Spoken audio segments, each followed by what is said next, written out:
స్తోత్రం, నీకే వందనాలు నాయన. నీకే కోటాను పరిస్థితులు చేస్తున్నాను. నీవు గొప్ప దేవుడు నాయన. ప్రతి నిమిషం ప్రతి క్షణం మీరు మాకు అవసరం నాయన. స్తోత్రం నాయన. మాకు ఈ భూమి మీద మీ సాక్షులు జీవించడానికి ఇచ్చిన భాగ్యాన్ని బట్టి మీకు అవసరం ప్రభా. మిమ్మల్ని స్తుతించి ఆరాధించుకోవచ్చు మా యొక్క హృదయాలు మీరు తెరవండి నాయన. మీ యొక్క ఆత్మ నడిపింపు దయచేయండి.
సమీపించరాని తేజోని వాసుడు ఆమోము వర్ణింపలేము స్తుతుల సింహాసనాసీనుడు నా ప్రభు యేసు నా ప్రభు యేసు నా ప్రభు యేసు నా ప్రభు యేసు.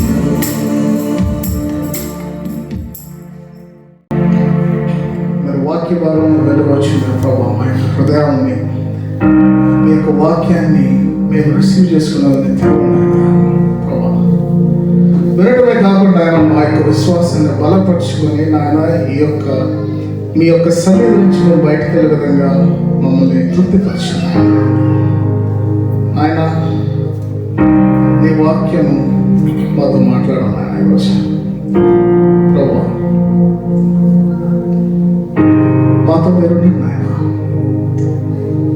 మరి యొక్క కార్యక్రమం అంతా మీ చేతికి అప్పచెప్తూ వేసిన ప్రొడిషన్ తండ్రి.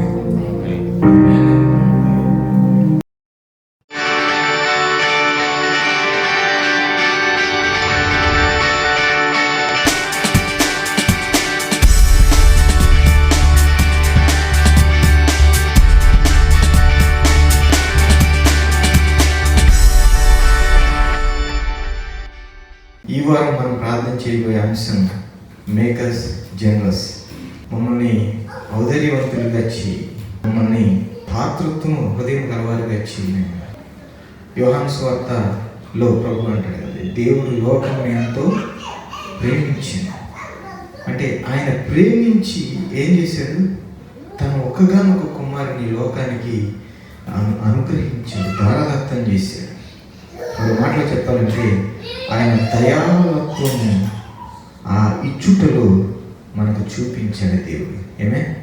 సో అటువంటి దేవుని బిడ్డలమైనటువంటి మనం ఎటువంటి దయావత్వం కలిగి ఉండాలో నేర్చుకుందాం. మరి నేను రీసెంట్గా ఫ్రెండ్ని కలిస్తే అయ్యా ఎలా ఉన్నావు అని అడిగితే ఆయన అన్నాడు, ఆయన మేము బాగున్నాము బ్రదర్, మేము అంతా మంచి. అయితే నేను అడిగాను, ఏం జరుగుతుంది మీ జీవితంలో అంటే, మేము కొద్దిగా ఇమిగ్రేషన్ ప్రాసెస్లో ఉన్నాము, ఇమిగ్రేషన్ దాని కొరకు వెయిట్ చేస్తూ ఉన్నాము అని అంటే నేను అన్నాను, మంచిదాగా సంతోషం. మరి దేవుడు మీరు అడుగుతున్నారా అని అడిగాను, దేవుడికి మీరు ప్రార్థన చేస్తున్నారా అని అడిగాను. ఏం మాటలు లేవు ఇంట్లో. ఇట్లా చూస్తున్నాడు నా వైపు, వాళ్ళ భార్య వైపు చూస్తున్నాడు. అడిగే ప్రార్థన చేస్తున్నారా, దేవుడు అడుగుతున్నారా అంటే అతను అన్నాడు, అలా ఏముందా దేవుడు చెప్పినా కదా అన్నట్లు మాట్లాడాడు. నాకు చాలా ఆశ్చర్యం వేసింది. ఎందుకనంటే అవును, దేవుడు చెప్తూ నెరవేరింది, కానీ నువ్వు అడగద్దా అన్నా. అట్లా కాదు, మరి ఎవ్రీథింగ్ ఈజ్ బైబిల్ బిడ్డ అని అంటాం కదా అని అన్నాడు. నేను అన్నాను, నువ్వు బైబిల్ని పరిశీలించినట్లయితే, బైబిల్ చదివినట్లయితే అడగకూడదని ఎక్కడ ఉందా అని అడిగి.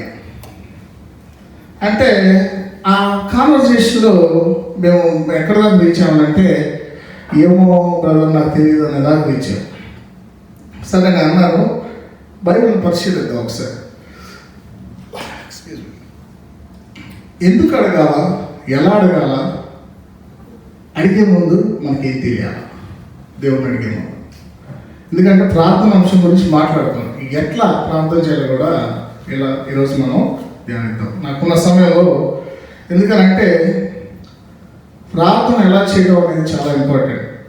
ఇప్పుడు మనకి వెళ్ళి మన డాడీని అడుగుతామా, మనకి ఇష్టమైనది కావాలంటే బయట వాళ్ళు అడుగుతామా, ఫాదర్ని అడుగుతాం, తండ్రిని అడుగుతాం. ఎందుకంటే తండ్రికి తెలుసు కాబట్టి, తండ్రికి తెలుసు ఏం చేయాలో ఎప్పుడు చేయాలో తెలుసు కాబట్టి మనం అడగకుండా అయితే ఉన్నాం. కాబట్టి ఈరోజు దేవుణ్ణి అంటే మీ తండ్రి ఎంత బాగా తెలుసో అలా మనం దేవుడు తెలుసుకొని ఉండాలి. మనం అడగాలంటే we need to know his attributes. So ఈరోజు ఉదయాన మరి కీర్తనలు చూసినట్లయితే కొన్ని సందర్భాల్లో మరి ఫర్ ఎగ్జాంపుల్ కీర్తనకారుడు ఎంతో నిరాశ నిస్పృహలతో దేవునికి మొరపెడతాం మనం చూస్తాం. దాన్ని మనం పాడిన పాట ఎక్కడి నుంచో రాలేదండి, ప్యూర్లీ కీర్తనలో ఉన్నాయి మన వర్డ్స్. కీర్తనలో అవన్నీ పదాలు ఉన్నాయి. ఎవరు పలికారు ఆ పదాలు అంటే దావీదు భక్తుడు పలుకుతున్నాడు. సో కీర్తనలో ఇంకొక విధమైన సాంగ్స్ కూడా ఉన్నాయి. ఏంటంటే కృతజ్ఞతాస్తుతులు అర్పించే కీర్తనలు ఉన్నాయి. అలాగే మెయిన్లీ 3 రకాలు ఉన్నాయి. ఏంటి అని అంటే మొదటిది విలాప కీర్తన, అంటే మొరపెట్టుకున్నట, నా దేవా ఎక్కడున్నావయ్యా అని. రెండవది వచ్చి కృతజ్ఞతాస్తుతులు చెల్లించుట, అయ్యా చాలా మంచిదయ్యా నా జీవితంలో జరిగింది, అవును ఇదిగో నువ్వు గొప్ప దేవుడి అని ఆయనకి కృతజ్ఞతలు చెల్లించే కీర్తనలు ఉన్నాయి. మూడవదిగా దేవుని యొక్క గొప్పతనాన్ని కీర్తిస్తూ కీర్తన ఉన్నట్లుగా మనం చూస్తున్నాం. అయితే ఈ ఉదయం నేను 2 కీర్తనలు తీసుకోవాలనుకున్నాను, చిన్నవే. మళ్ళీ మేము 2 కీర్తనలు అంటే 119 అనుకోవద్దండి, కాదు, చిన్న కీర్తనలు. ఎవరైనా బైబిల్ ఉన్నట్లయితే కీర్తనలు 13 ఒకసారి చదవండి. కీర్తనలు 13 వచ్చాయి. యెహోవా యెహోవాకు నన్ను మరచిపోవుడు, నిత్యము మరచెదవా? నాకెంతకాలం విడుపురవైండు? ఎంతవరకు నా మనస్సులో నేను చింతపడదును? ఎంతవరకు నా హృదయంలో పగలంతయు దుఃఖాక్రాంతుడనైందును? ఎంతవరకు నా శత్రువు నా మీద తను హెచ్చించుకోను? యెహోవా నా దేవా, నా మీద దృష్టి ఉంచి నాకు ఉత్తరము. నేను మరణ నిద్ర అందకుండాను, వాని గెలిచినని నా శత్రువు చెప్పుకొనకుండాను, నేను తూగిపోయి ఉండగా నా విరోధులు హర్షింపకుండాను నా కన్నులకు వెలిగిను. నేనైతే నీ కృపను నమ్మికయించి ఉన్నాను, నీ రక్షణ విషయమై నా హృదయం రక్షిస్తున్నది. యెహోవా నాకు మహోపకారం చేసి ఉన్నాడు, నేను ఆయనను కీర్తించదు. థ్యాంక్స్. మొదటి 5 వచనాలు 4 వచనాలు చూసుకున్నట్లయితే ఏమంటున్నాడండి? యెహోవా నా మొర వింటున్నావా? చదువుతారా ఒకసారి ఫస్ట్ వర్డ్స్. యెహోవా ఎన్నాళ్ళ వరకు నన్ను మరచిపోదువు? ఎంతకాలం అని అడుగుతున్నాడు. మరి ప్రేమైన దేవుని బిడ్డ, ఈరోజు ఉదయం ఈ ఉదయవేళలో మీకైతే మీరు ఏదైనా ప్రార్థన అక్కడ ఉంది, దేవుడు నాకేం రెస్పాండ్ అవ్వట్లేదు, వింటున్నాడు దేవుడు ప్రార్థన అనే ఒక డౌట్ ఉంటే కీర్తనకారుడిని చూడండి ఎలా చెప్తున్నాడు, ఎలా ప్రార్థన చేస్తున్నాడు చూడండి. నువ్వు వచ్చి ఏం ఏమన్నాడు చదవా? 4 వచనం చూడండి, 3-4. యెహోవా నా దేవా, నా మీద దృష్టి ఉంచి నాకు ఉత్తరమే. అది ఏమన్నాడు? నీకు ఎక్కడ ఉన్నా, ఎందుకంటే you know me, I know you because దావీదు దేవుడండి ఏమన్నారండి? దావీదు భక్తుడిని దేవుని యొక్క హృదయం సార్. ఈ exactly knows who is God is. అందుకనే బోల్డ్గా అడుగుతున్నాడు. ఈ రోజున ఉదయం మనం పరీక్షించుకుందాం. మనకి తెలుస్తాం మన దేవుడు మనకి తెలుస్తాం. ఎటువంటి దేవుడు మన దేవుడు? ఒక లైన్లో చెప్పండి ఊరికే, ఎటువంటి దేవుడు మన దేవుడు? రాష్ట్ర గారు మీరు ముందు కూర్చున్నారా? తప్పదు. ఎటువంటి దేవుడు మన దేవుడు? Loving God. ఇంకా merciful, kind hearted, slow to anger, grace. ఇంకా మనం చెప్పుకుంటా ఉంటే మనకి వర్డ్స్ సరిపో. ఎందుకంటే అటువంటి దేవుడు మన దేవుడు. అటువంటి దేవుడితో మనకి ఎటువంటి సంబంధం ఉందండి? We have a personal relationship with God. So what can we do? We can cry out just like the psalmist has cried out to God. కీర్తనకారుడు ఎలాగ మొరపెట్టుకున్నాడో అలా మనం దేవునికి మొరపెట్టచ్చు. ఎందుకంటే ఆయన ఆన్సర్ చేస్తాడు మన ప్రార్థన. నో, 2వ కీర్తన 6వ కీర్తన ఎవరైనా చదువుతారా? మొదటి 7 వచనాలు 6వ కీర్తన. ఇక్కడ మీరు గమనించినట్లయితే మొదటి 4 వచనాల్లో 13లో 4 వచనాలేమో దేవా నువ్వు ఎక్కడున్నావు రా అంటాడు, 5-6 నువ్వు మంచి దేవుడు అంటాడు. ఫినిషింగ్ బాగుంటుంది దావీదు. ఇప్పుడు నాకు తెలుసు నువ్వు మంచి దేవుడు అంటే కాకా పడుతున్నాడా అనిపిస్తుంది. మన అంతేగా, చిన్నప్పుడు మాకు తెలిసింది అట్లాగే కదా, ఎవరో ఒకరు మనం పని జరగాలంటే 2-3 మంచి మాటలు చెప్పాలి. మరి దావీదుకి ఎందుకు చెప్తున్నాడు ఆ మాటలు అంటే, దావీదుకి ప్రత్యేకంగా తెలుసు తన దేవుడు ఎవరనేది. 6వ అధ్యాయము 1-7 వచనం అంటారు కీర్తన. యెహోవా, నీ కోపము చేత నన్ను గద్దింపకుము, నీ ఉగ్రతతో నన్ను శిక్షింపకుము. యెహోవా, నేను కృషించి ఉన్నాను, నన్ను కరుణించుము. యెహోవా, నా ఎముకలు అదురుచున్నవి, నన్ను బాగు చేయుము. నా ప్రాణము బహుగా అదురుచున్నది. యెహోవా, నీవు ఎంతవరకు కరుణింపక ఉందువు? యెహోవా, తిరిగి రమ్ము, నన్ను విడిపింపుము. నీ కృపను బట్టి నన్ను రక్షించుము. మరణమైన వారికి నిన్ను గూర్చిన జ్ఞాపకము లేదు. పాతాళములో ఎవరు నీకు కృతజ్ఞతాస్తుతులు చెల్లించుదురు? నేను మూలుగుచు అలసి ఉన్నాను. ప్రతి రాత్రియు కన్నీరు విడుచుచు నా పరుపు తేలజేయుచున్నాను. నా కన్నీళ్ల చేత నా పడక కొట్టుకొని పోవచ్చున్నది. విచారము చేత నా కన్నులు గుంటలు పడుచున్నవి. నాకు బాధ కలిగించు వారి చేత అవి చివికి ఉన్నవి. ఇక్కడ చూసినట్లయితే ఆయన హృదయం ఏమన్నాడని కీర్తనగాడు హృదయం అదురుతుందంట. అంటే ఆ పరిస్థితి ఎట్లా ఉందంటే కీర్తనగాడికి జీవన్ మరణ సమస్య. నేను ఎంతగా ఏడుస్తున్నానంటే కన్నీళ్లతో నా పరుపు కొట్టుకోవాల్సింది అంటాడు. అంత బాధలో ఉన్నాడు. మాట్లాడుతున్నాడు దేవుడికి ఏమని, నా పట్ల కనికరించు, show mercy and compassion to me. 8-10 వర్షాలు చదవండి. యెహోవా నా రోదన విని ఉన్నాడు. పాపం చేయువారులారా, మీరందరూ నా యొద్ద నుండి తొలగిపోవుడి. యెహోవా నా విన్నపము ఆలకించి ఉన్నాడు. యెహోవా నా ప్రార్థనను అంగీకరించును. నా శత్రువులందరూ సిగ్గుపడి బహుగా అదురుచున్నారు. వారు ఆకస్మికముగా సిగ్గుపడి వెనుకకు మరలుదురు. ఇప్పుడు చూసారా, 7 వచనాల్లో ఆయన ముందు అదురుతుంది అన్నాడు. 8-10 వచనాల్లో ఆయనకు వచ్చిన కాన్ఫిడెన్స్ చూడండి. That is what we get when we know who our God is. That is what we get when we know మన దేవుడు ఎవరని మనకు తెలిసినప్పుడు అటువంటి కాన్ఫిడెన్స్ మనలో ఉంటుంది. ఏమంటున్నాడు వెంటనే, నాకున్నదట్టం కాదు, నా శత్రువులు అదిరిపోతున్నారు అన్నాడు. ఎందుకు?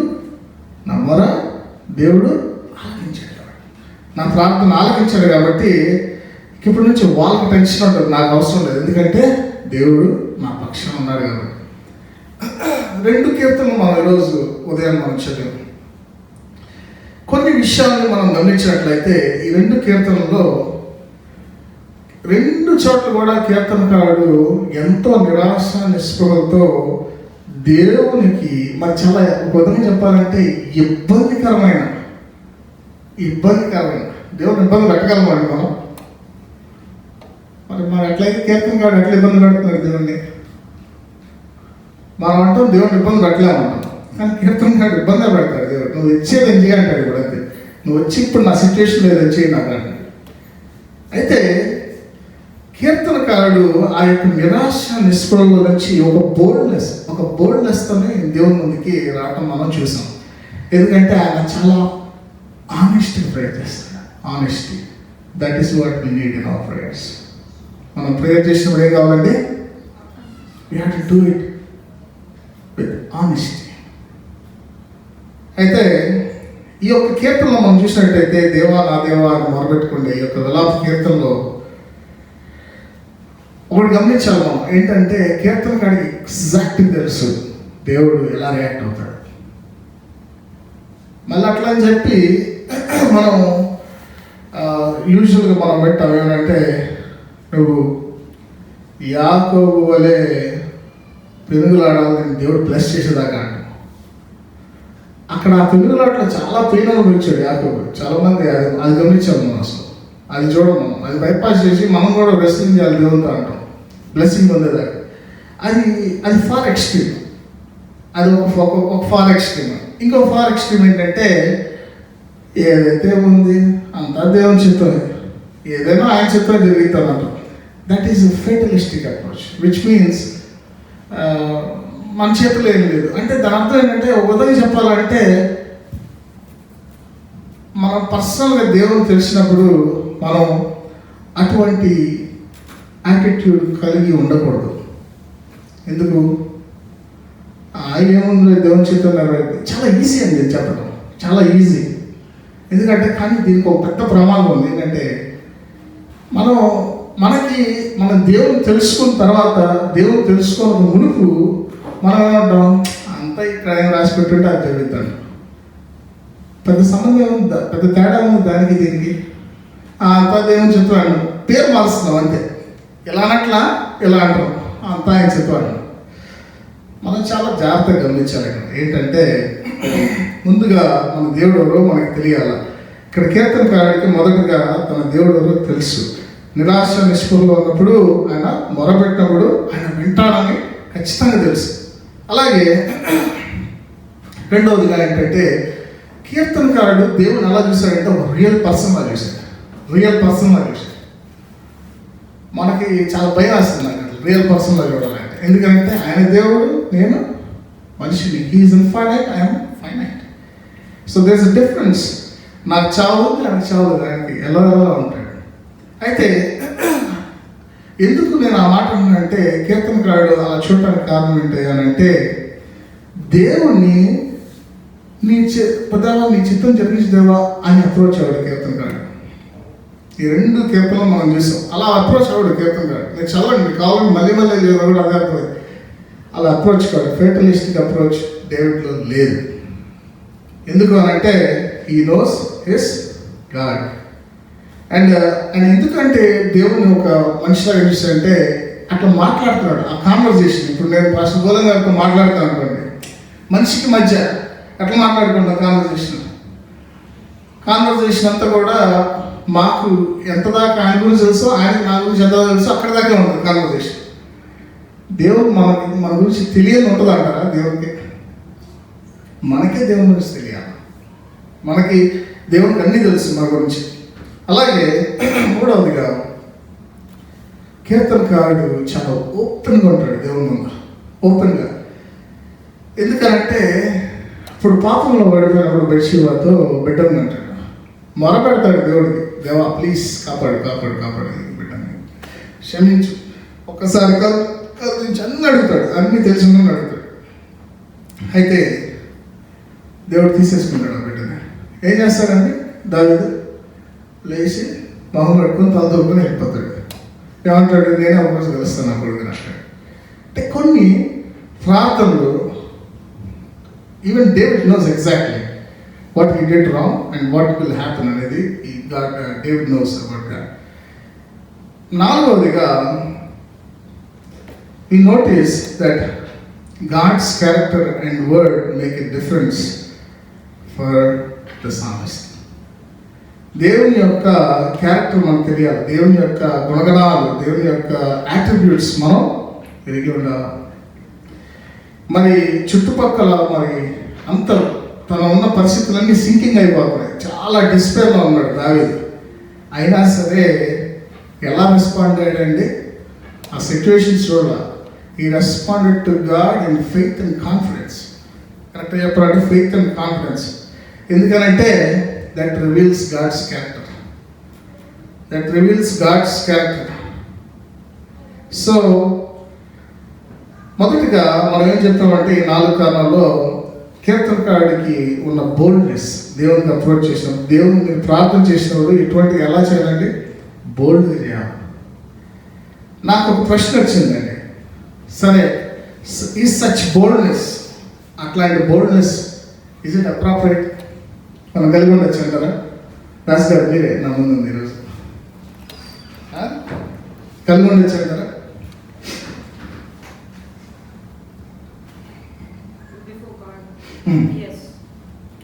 అడగచ్చు అంటారా? మీరు అడుగుతున్నారు అట్లా? కొన్ని అడుగుతా కొన్ని అడుగు అంతేనా? That's a good answer. ఇక్కడ కీర్తనకారుడు చూసినప్పుడు కీర్తనకారుడికి ఒక విషయం చాలా స్పష్టంగా తెలుసు. ఏంటంటే he belongs to the covenant community. Old Testament people అందరూ ఎవరండి? వాళ్ళు కవెనెంట్ కమ్యూనిటీ.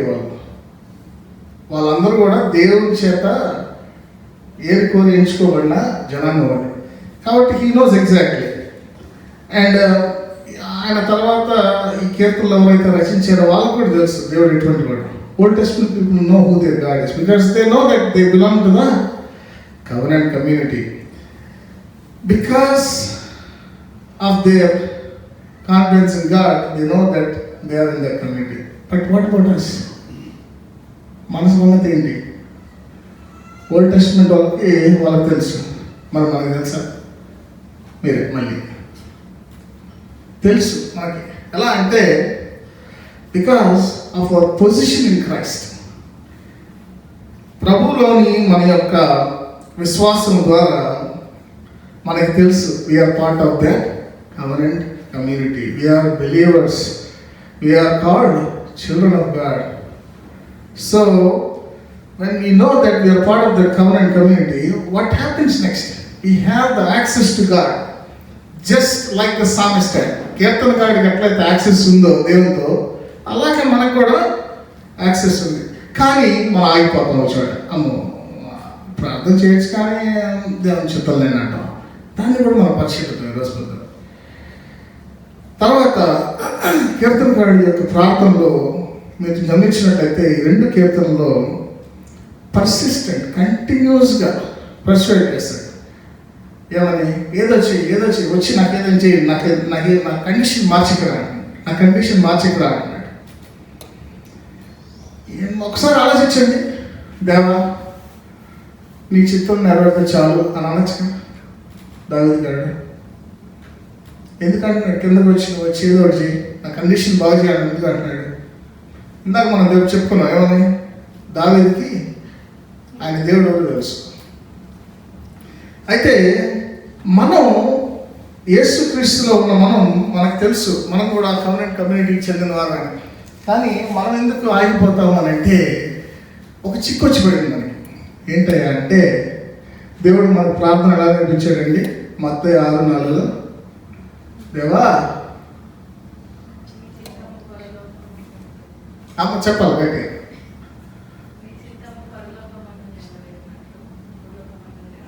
అబ్సల్యూట్లీ కదా, అంతేనా? Does that mean that he has determined all the future already?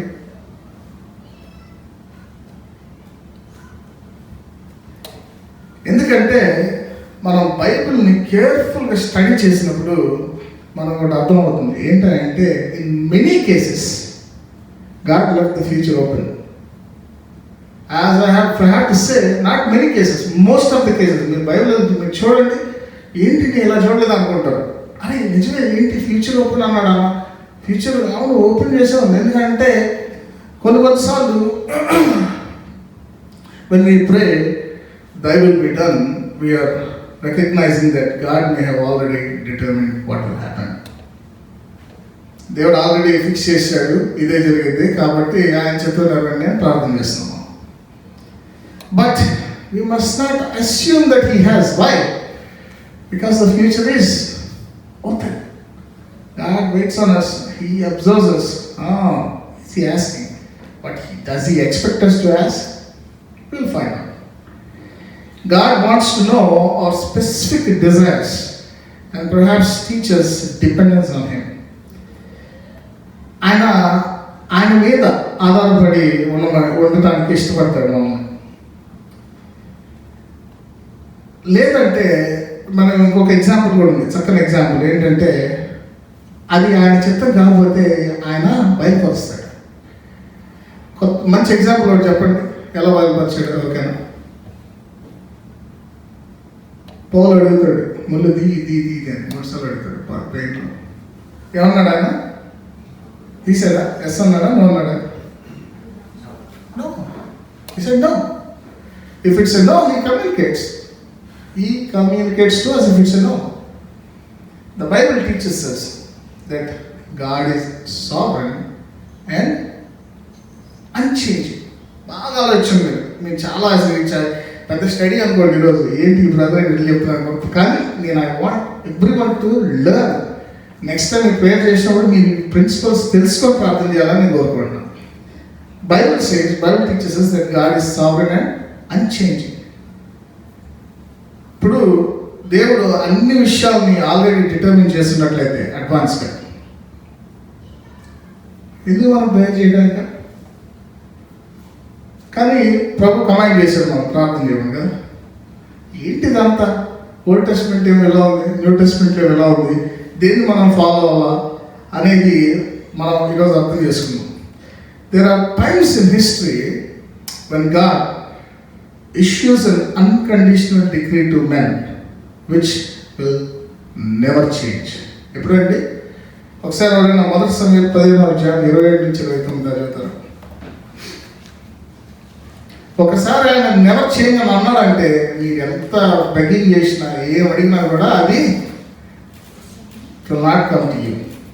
మొదటి సమయం గ్రంథము 15:27-29 దాకా.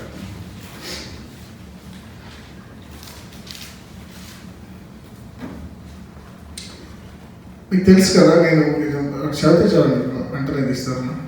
వెళ్ళిపోవాలని తిరగగా సౌలు అతని దుప్పటి చెంగు పట్టుకున్న చిరియను అప్పుడు సమూయేలు అతనితో ఇట్లా, యెహోవా ఇశ్రాయేలీయుల రాజును నీ చేతిలో నుండి లాగివేసి నీకంటే ఉత్తమమైన ఈ పొరుగువానికి దాన్ని అప్పగించి ఉన్నాడు. అయితే ఇప్పుడు చాలండి.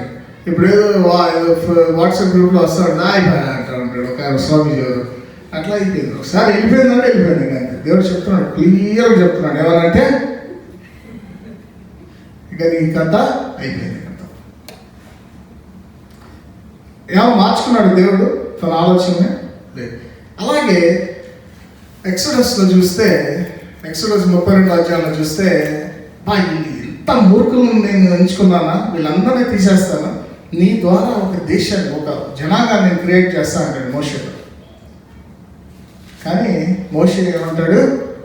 బతిమలాడతాడు, అయ్యా నువ్వు వాగ్దానం చేస్తూ అబ్రాహాము ఇస్సాకు యాకోబుకి నీ వాగ్దానం తప్పకూడదు కదా అంటే వెంటనే దేవుడు మనసు మార్చుకుని he allows it. He let those people continue in the wilderness.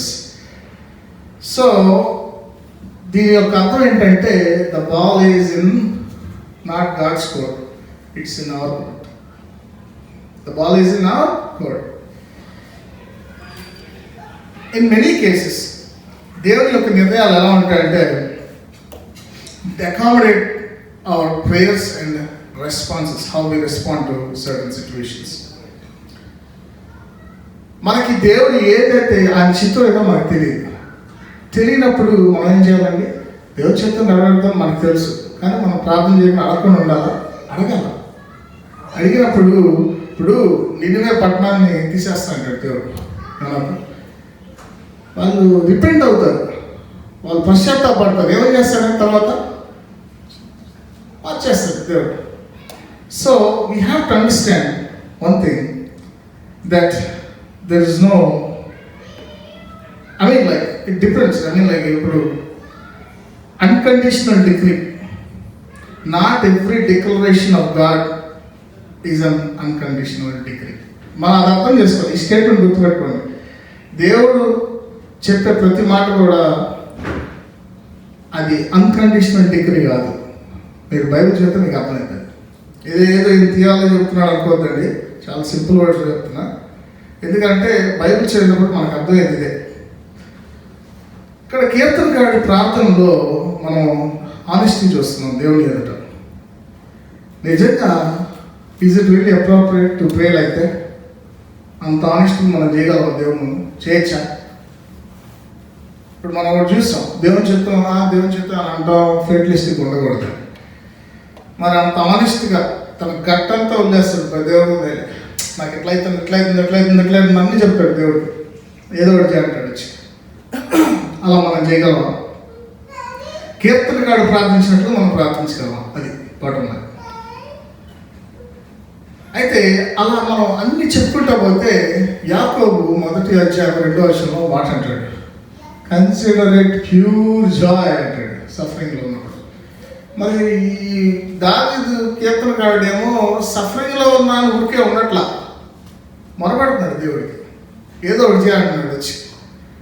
మరి ఇక్కడ చూస్తే జేమ్స్లో చూస్తే consider it pure joy when we face trials అని ఉంది. అలాగే పౌలు కూడా అంటాడు 1 తెస్సలోనికీయులకు గ్రంథము 5:16-18 16-18 ఎవరు చదువుతారా? 1 Thessalonians chapter 5 verse 16 through 18.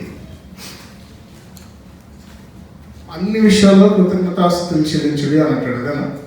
ప్రతి విషయమందును కృతజ్ఞతాస్తుతులు చెల్లించుడి, ఇలాగు చేయుట యేసుక్రీస్తునందు మీ విషయంలో దేవుని చిత్తము. వండర్ఫుల్. ఇలా చేయటం ఈ విషయంలో దేవుని చిత్తము. దేవుని చిత్తం. మరి does that contradict with what psalmist is doing?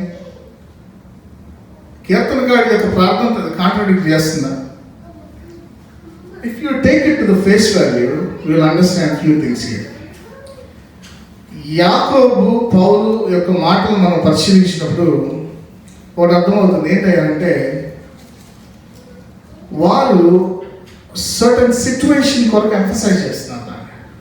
Certain సిచ్యువేషన్లో ఈ యొక్క మాటల్ని ఎంఫసైజ్ చేస్తున్నారు. అందులో కూడా మర్మాన్ని మనం ఈరోజు తెలుసుకున్నాం. ఇప్పుడు యాకోబు ఏమంటున్నాడు? సఫరింగ్లో ఉన్నప్పుడు జాయ్ఫుల్గా ఉండమంటున్నాడు. Consider it as pure joy అన్నాడు. అంటే దాని అర్థం మనకంతా బాధ అయ్యి యోగులో మొత్తం పోగొట్టుకున్నా కూడా సరిగా కనపడడం కానీ అన్న ప్రైజ్లాడడం కానీ బాధపడకుండా ప్రైజ్లాడమ్మా అనాలా కదా? అంతేనా? No, we're humans, we have emotions, we express our emotions. What is మన జేమ్స్ అంటున్న మాట దాని అర్థం ఏంటి చూద్దాం. What does he mean when he says consider it pure joy when you're are suffering అన్నప్పుడు? ఎందుకు అంటున్నాడు ఆ మాట అని అంటే, put your suffering in perspective. దాని అర్థం ఏంటంటే మీ యొక్క బాధని దేవుని యొక్క రక్షణ పునరుద్ధాన నిరీక్షణలో చూడండి. నేను చెప్పింది అర్థం. దేవుని యొక్క రక్షణ పునరుద్ధాన నిరీక్షణ. We will be resurrected and we have hope. So ఆ లాంగ్ స్టాండింగ్ చెప్తున్నాడు జేమ్స్ యాకోబు. అలాగే పౌలు యొక్క పాయింట్ ఏంటంటే, మొదటి తెస్సలోనికీయులు 5:16-18 ఉన్నాడు. ఇందాక ఉన్నారు అన్ని విషయాల్లో కృతజ్ఞతాస్తుతులు చెల్లించమంటున్నాడు. 9-11 చదువున్నారు ఆయన. కాంటెక్స్ట్ చదవాలి. మొదటి తెస్సలోనికీయులు 5:9-11. ఎందుకనగా మన ప్రభువైన యేసుక్రీస్తు ద్వారా రక్షణ పొందుటకే దేవుడు మనల్ని నియమించెను గాని ఉగ్రత పాలకులకు నియమింపలేదు. మనము మేలుకొని ఉన్నను నిద్రపోచున్నను తనతో కూడా జీవించు నిమిత్తము ఆయన మన కొరకు మృతి పొందెను. కాబట్టి మీరు ఇప్పుడు చేయించినట్టుగానే ఎవరినొకరు ఆదరించి ఎవరినొకరు క్షేమాభివృద్ధి కలుగజేయండి. ఓకే, మనం మేల్కొన్నాను నిద్రపోచున్నాను. ఏం జరుగుతుందండి? This states the resurrection of Christ assures ultimate salvation and provides a framework in which all of our life's experience must be viewed. We have to view everything, suffering, joy, pain, gain, everything has to be viewed in that lens. So, అది చదివినప్పుడు 9-11 చదివినప్పుడు we'll understand 16-18. So, even if you take New Testament statements at face value, I don't believe these authors, are talking about an automatic response to hardship. అట్లా అంటే ప్రతిసారి బాధలో ఉన్నా కూడా మంచిగా ఉన్నాయండి, బాగున్నాయండి అట్లా. That's not what they say. That's not what it meant when James was saying, consider it pure joy. That's not what it means.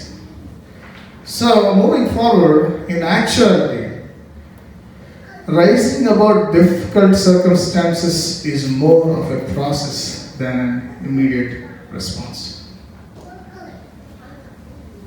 ఈ యొక్క నూతన నిబంధనలో మాట్లాడుతున్న మరి joy, thankfulness is not incompatible with heartfelt lament. ఇప్పుడు మీరు యేసు ప్రభు వారి యొక్క ఆఖరి క్షణాలు చూసినప్పుడు ఏమన్నాడండి? He made a specific prayer. What is that? నీ చిత్తమైతే ఈ యొక్క పాత్రని నాలోంచి తొలగించమని చేసినట్టు మనం చూస్తున్నాం. సో పర్హాప్స్ ఆనెస్టీ, నిజాయితీగా దేవుని ఎదుట మొరపెట్టుకుంటా is the practical way of casting our burdens on the Lord. నిజాయితీగా అంటే నిజాయితీగా ఉండాలి. ఎట్లా అంటే just like the psalms, the lament psalms reminds us that faith takes different forms. నేను ఈరోజు ఉదయం మన పాస్టర్ గారు వాక్యం చెప్పినప్పుడు నేను ధ్యానిస్తా ఉన్నా. అసలు ప్రార్థన అంటే మనం ఫస్ట్ ప్రార్థన దేవుడికి ఎలా చేయాలో మనం తెలుసుకోవాలి. అసలు దేవుడు ఎవరో తెలుసుకోవాలి ప్రార్థన చేసే ముందు. తర్వాత then only we can pray to make us generous. అంతే కదండి. మనం ఇప్పుడు ఈ యొక్క కీర్తనలో 2 కీర్తనలో మనం నేర్చుకునేది ఏంటండి? To pray honestly before God and to ask God. ఏది రెస్లింగ్ మ్యాచ్ నాకు చెప్పట్లా, రెస్లింగ్ చేయండి బ్లెస్సింగ్ వచ్చేదాకా నేను చెప్పట్లా. అలాగని చెప్పి ఫేటలిస్ట్గా అంత దేవుని చుట్టూ అని చెప్పట్లా. We don't know, future is open. మీరు బైబిల్ పరిశీలించండి, మళ్ళీ చెప్తారు. Future is open. So you have to cry out to God. Whatever your situation, whatever your need is, cry out to God. You will only cry out to God. మీరు దేవుడికి ఎప్పుడు మొదలుపెట్టుకుంటారంటే దేవుడు ఎవరో తెలిసినప్పుడే. విశ్వాసులైన అందరికీ అదొక భాగ్యం.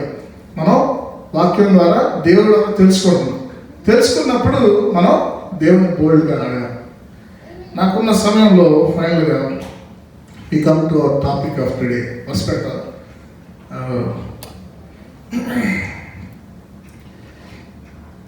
ఇక్కడ అపొస్తలుల కార్యములు 20వ అధ్యాయము 35వ వచనం చదువుతారు. మీరును ఇలాగ ప్రయాసపడి బలహీనులని సంరక్షింపవలననియు పుచ్చుకున్నట కంటే ఇచ్చుట ధన్యము అని ప్రభువైన యేసు చెప్పిన మాటలు జ్ఞాపకం చేసుకునవలననియు అన్ని విషయములలో మీకు మాదిరి చూపుతుందని చెప్పారు. అవును, ఇక్కడ చెప్తాను. థ్యాంక్స్ అండి. మీకు గుర్తుందేమో సడన్గా మెమరీలో చెప్తున్నాను. As our topic for today is to pray to be generous. ఈ యొక్క వర్షం అర్థం చేసుకోవాలంటే మీరు ఒకటి అర్థం చేసుకోవాలి. It is more bless to give than receive అనేది బైబిల్ ఎక్కడ ఉందా? అది ప్రభు చెప్పినట్లుగా. ఏమన్నా ఒకటి రైసవా? బైబిల్ ఎక్కడా లేదు ప్రభు చెప్పినట్లుగా ఆ మాట. ఎక్కడ సువార్తలు ఎక్కడా కనిపించదు ఈ మాట. కానీ ఏం కనిపిస్తుంది అండి? సిమిలర్ వర్డ్స్ కనిపిస్తుంది. ఎక్కడ?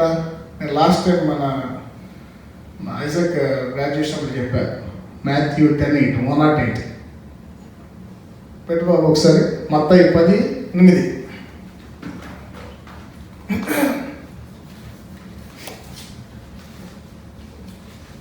10:8 చూస్తే సేమ్ ఆ యొక్క ఏదైతే యేసు ప్రభు వారు చెప్పినట్లుగా పౌలు భక్తుడు చెప్తున్నాడో ఆ మాట మనం అక్కడ చూస్తున్నాం. అది అంటే గివ్ ఇట్ ఫ్రీలీ అన్నాడు. So it's coming from that. అయితే ఈ యొక్క చిన్న అపోస్తలుల కార్యం 20వ అధ్యాయం 35 అర్థం చేసుకోవాలంటే మన కాంటెక్స్ట్ అర్థం కావాలి. ఏం జరుగుతుంది అక్కడ అని పరిశీలించినప్పుడు కొన్ని విషయాలు నేను మీతో పంచుకుంటాను. మనకున్న సమయంలో అయిపోతుంది, కరెక్ట్ టైం అయిపోతే. ఇక్కడ పౌలు యొక్క final speech to the church of Ephesus అయిపోయింది. వెళ్ళిపోతున్నాడు. ఆయన వెనక్కి రావడం తెలుసు, ఆయనకు తెలుసు. కానీ ఇక్కడ చూసినట్లయితే యేసు ప్రభు వారు లూకా 9-19 దాకా ఎట్లాగైతే శిష్యులకి ఎలా సిద్ధపరిచాడో, నేను వెళ్ళిపోతున్నాను తండ్రి దగ్గరికి అని ఎలాగైతే సిద్ధపరిచాడో అలాగా ఎఫ్ఎస్సి భక్తుల్ని పౌలు భక్తుడు ఇక్కడ సిద్ధపరచడం మనం చూస్తున్నాం. ఇక్కడ పౌలు భక్తుడు మీరు 17-38 దాకా చదివినట్లయితే, కాంటెక్స్ట్లో చదివినట్లయితే, he is more interested than evangelism. He is more interested about one thing than evangelism. మీరు స్వార్థ పరిచర్య చేయాలా, కానీ దానికన్నా ఒక ముఖ్యమైన విషయం మీరు చేయాలంటాడు. ఏంటయ్యాలి అంటే పౌలు యొక్క మాటలు ఏం డిస్క్రైబ్ చేస్తున్నాయి ఇక్కడ అంటే his desire for the church of Ephesus to grow, to grow strong and play a leading role by being generous in their giving. ఇక్కడ పౌలు భక్తుడు కొన్ని చోట్ల కొన్ని పత్రికల్లో he asked for a blessing. I mean, he asked for to give for his ministry, but at the same time few times he did not ask. One of the places here ఏం చేశాడు ఇక్కడ అంటే పౌలు భక్తుడు ఎఫెసీలో ఉన్నప్పుడు పని చేసి వచ్చిన డబ్బంతా కూడా ఇచ్చేసాడు మనకి. ఇక్కడ మీకు ఒక చిన్న నాకు జరిగిన ఒక సంఘటన మీకు చెప్పాలి. మరి మీ అందరికీ తెలుసు, మార్చి నెలలో మా ఇల్లు స్విచ్ పై బ్రేక్అవుట్ అయ్యి మేము వెళ్ళిపోవాల్సి వచ్చింది. 5 నిమిషాల్లో బయటకు వచ్చాం. నేను ఎట్లాగే ఒక బ్రదర్తో మాట్లాడతా, బ్రదర్ 5 minutesలో మీ బికేమ్ హోమ్లెస్ అండి అన్న. 5 minutesలో అంతే కదండి. నా పాస్పోర్ట్, పిల్లలు, మా భార్య కార్లో ఉన్నారు. ఇక నాకు ఉన్న సామాన్లు యాక్సిక్స్ లేకపోతే ఏమంటాం మనం, హోమ్లెస్ అని అంటాం. అంటే ఆయన చాలా కంగారు పడిపోయాడు. ఎట్లా అంటారు బ్రదర్ మీరు అట్లా? మన హోమ్ ఇక్కడ కాదు, మన హోమ్ ఇహలోకంలో కాదు పరలోకంలో అని చెప్పాడు. కరెక్టే బాబా, మరి ఎందుకు ఇల్లు కొనుక్కున్నావు అని అడుగుదామని నోటి దాకా వచ్చింది. సరే పానీగా వదిలేసి రీసెంట్గా తెలిసింది మళ్ళీ ఆయన స్టాక్స్లో ఉన్నాడు, వ్యాపారంలో ఉన్నాడు. But it's okay. But the point is you can do anything, you can have money. The love of the money is what is dangerous. అలా love of money is very dangerous. So Paulu భక్తుడు ఏమన్నా FSC భక్తులకు చెప్తున్నాడు, నేను అన్ని గొప్ప కార్యాలు చేస్తున్నాను, గొప్ప థింగ్స్ చేస్తున్నాను, కానీ love of money is very dangerous, avoid that అంటున్నాడు. అయితే సాక్రిఫిషియల్ లైఫ్ లీడ్ చేయమని చెప్తున్నాడు పౌలు భక్తుడు ఇక్కడ. మన ఒక సెమినరీ స్టూడెంట్ కలిసాను సౌత్ వెస్టర్న్లో. ఆ బ్రదర్ నన్ను అడిగాడు, బ్రదర్ ఎట్లా బ్రదర్ మీరు సేవలు ఎట్లా ఉంటారు బ్రదర్ అంటే, నేను నా యొక్క పేరుతో నేను రైజ్ చేసుకున్నాను. నాకు వచ్చే నేను నా లైఫ్ గడవాలంటే ప్రతిదీ కూడా నాకెవరో ఒకళ్ళు నా సేవలో పాలుభాగిస్తుందండి, నన్ను ఎంకరేజ్ చేస్తున్నారు.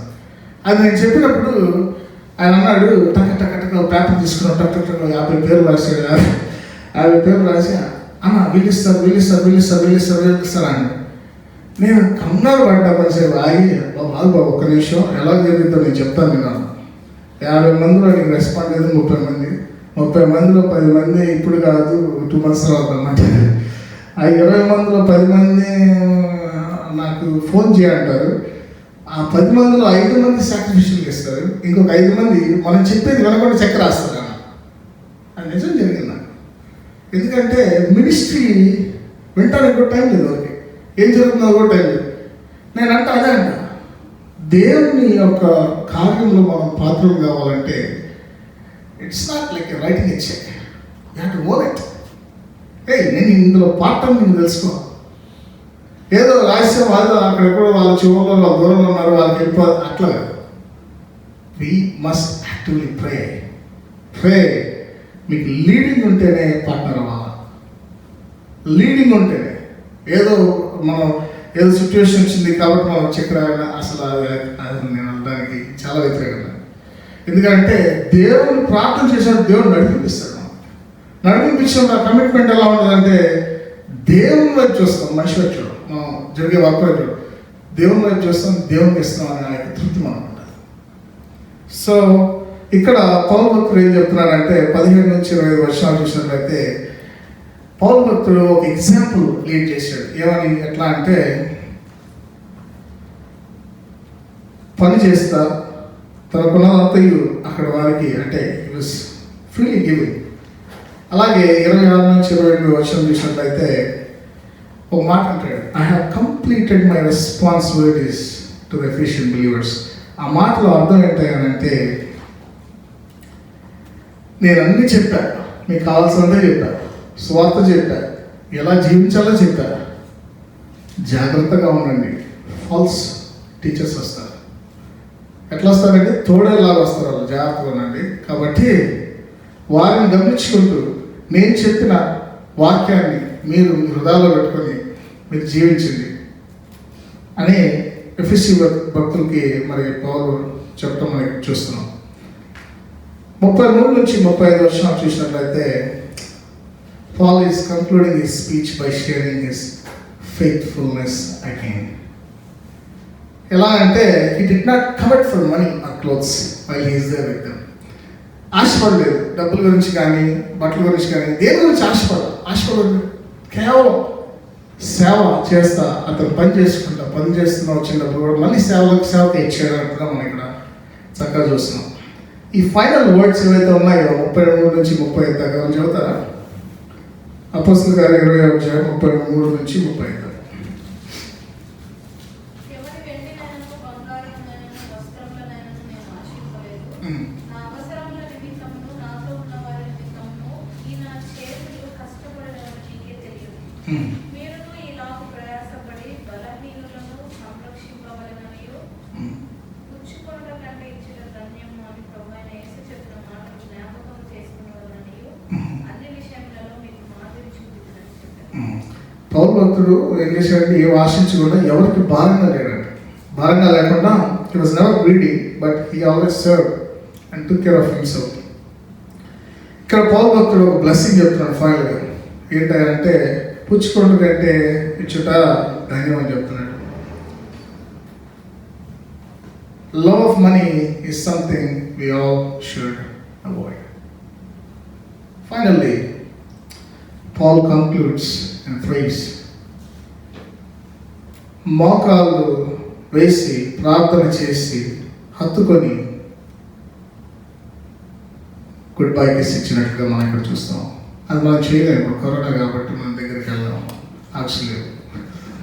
అసలుకే బ్రదర్లు అక్కడికి వెళ్ళొచ్చారు.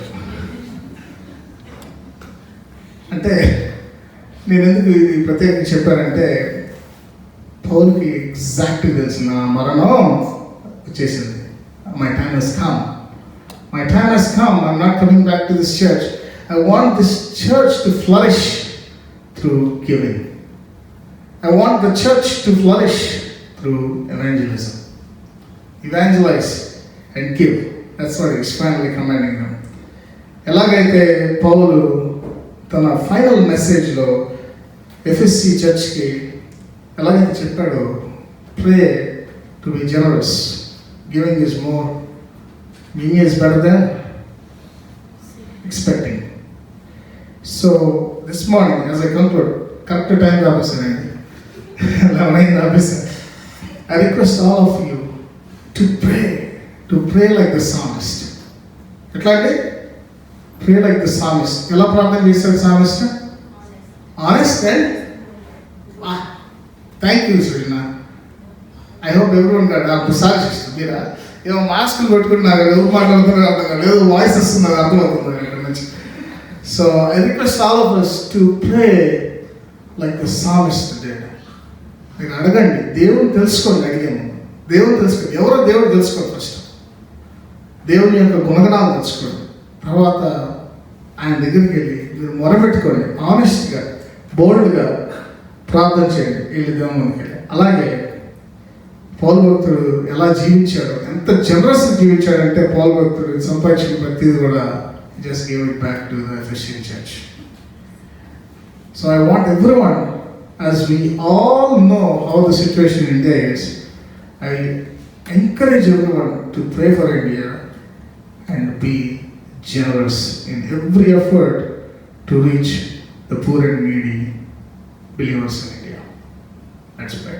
Father God, thank you for this time, Lord. మీరు గొప్ప దేవుడు నాయన. కీర్తనకారుడు ఎలా మొరపెట్టుకున్నాడు నాయన, ఆ విధంగా మా యొక్క విన్నపాలని, మా యొక్క పిటిషన్స్, మా యొక్క కన్నీరుని, మా యొక్క అక్కర్ని ఆయన ఇక్కడ వచ్చిన బిడ్డలో ఎవరికి ఏ అక్కర అయితే ఉందో నాకు తెలియదు నాయన. కానీ ప్రభువా, ఈరోజు మేము విన్న వాక్యంలో కీర్తనకారుడు ప్రార్థన చేసినట్లుగా మేము మీ సన్నిధికి క్రీస్తు ద్వారా వచ్చి బోల్డ్గా, ఆనెస్ట్గా మా యొక్క అక్కర్లని నీ ఎదుట ఉంచడానికి కావాల్సిన కాన్ఫిడెన్స్ దయచేయి, కావాల్సిన ఫెయిత్ దయచేయి. అలాగే ప్రభు, గొప్ప ఎగ్జాంపుల్ పౌలు భక్తుడు మాకు అపోస్తల కార్యాలు 20వ అధ్యాయంలో మాకు అప్పటి ఎఫ్ఎస్సి చర్చ్కి అలాగే మాకు ఇప్పుడు గొప్ప నీతి నేర్పించాడు ఆయన. తను సంపాదించుకున్నది కాకుండా ఎవరికి భారంగా లేకుండా ఏది ఆశించకుండా నీ సేవ కొరకే సాక్రిఫిషియల్గా ఇచ్చాడు ఆయన. అందుని బట్టి మీకు వస్తుంది ప్రభా, what an example it is for us now after 2000 years to look upon this verse and say, God, I want to commit whatever amount it is to your ministry. Lord, I want to commit. I want to give sacrificially to your word. Lord, there are so many people that are dying without food.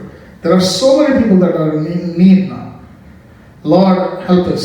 Give us that conscience. Move our hearts. Lord, help us to own your mission, Lord. Live for your mission.